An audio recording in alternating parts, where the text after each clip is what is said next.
La grosse structure finale arrive très vite. On va parler un petit peu de cette structure en amont.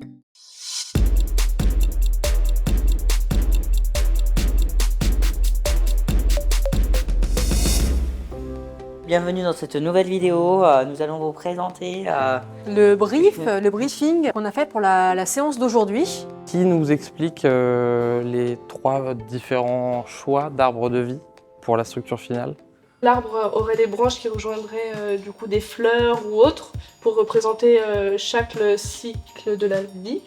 Et chaque branche rejoindrait le cœur de l'arbre, donc l'arbre de vie. Voilà. Donc je voulais faire un arbre vraiment très dégarni, vraiment en opposition avec l'arche extrêmement fleurie. Le trou de lumière, ça représente une sorte d'espoir. Et ce serait bien d'incorporer de la fleur dedans pour dire justement, l'arbre n'est pas forcément mort. Vous imaginez qu'on va garder un trou de lumière, mais qu'on va apporter des éléments floraux qui vont indiquer que soit l'arbre est mort, mais comme tout cycle, il peut recommencer si jamais on s'arrête maintenant de faire des bêtises. Donc Enola, elle avait suivi aussi notre idée d'arbre, c'est elle qui nous avait donné l'idée de ce trou-là, et elle, sa petite version, c'était des toiles d'araignée en macramé, et c'est grâce à ces 2 idées-là que moi j'ai pu faire mon idée un peu bête. Voilà. Merci donc à tous. Donc du coup, si j'ai bien compris, on retient la solution numéro 2. Ouais. Donc ce dessin-là.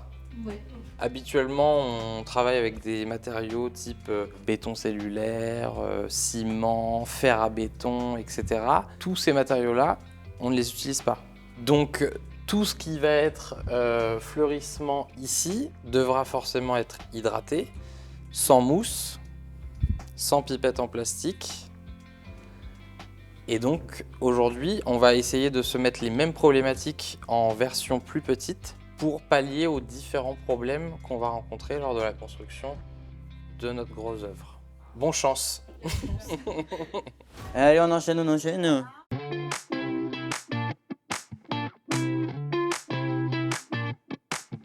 J'ai balancé l'aiguille par contre. On coupe ça au montage, hein, monsieur, hein, on est d'accord. Hein.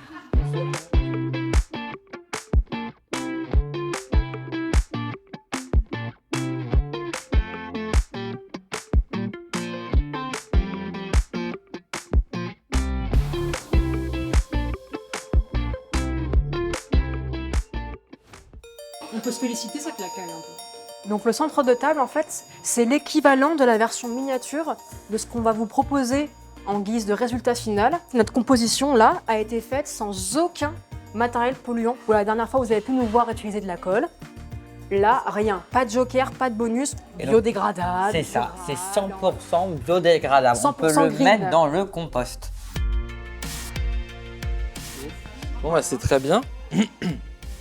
Juste, moi je trouve ça...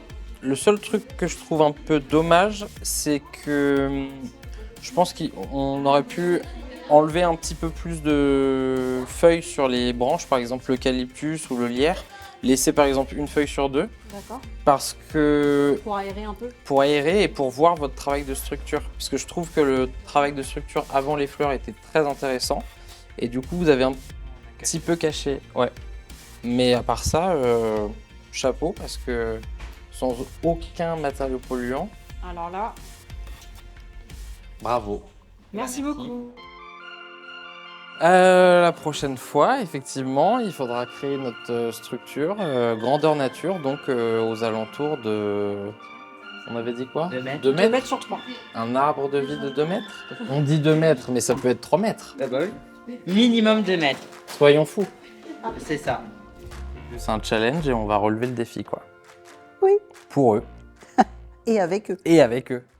Frida Kahlo, qu'est-ce qu'il y a sous son sombrero?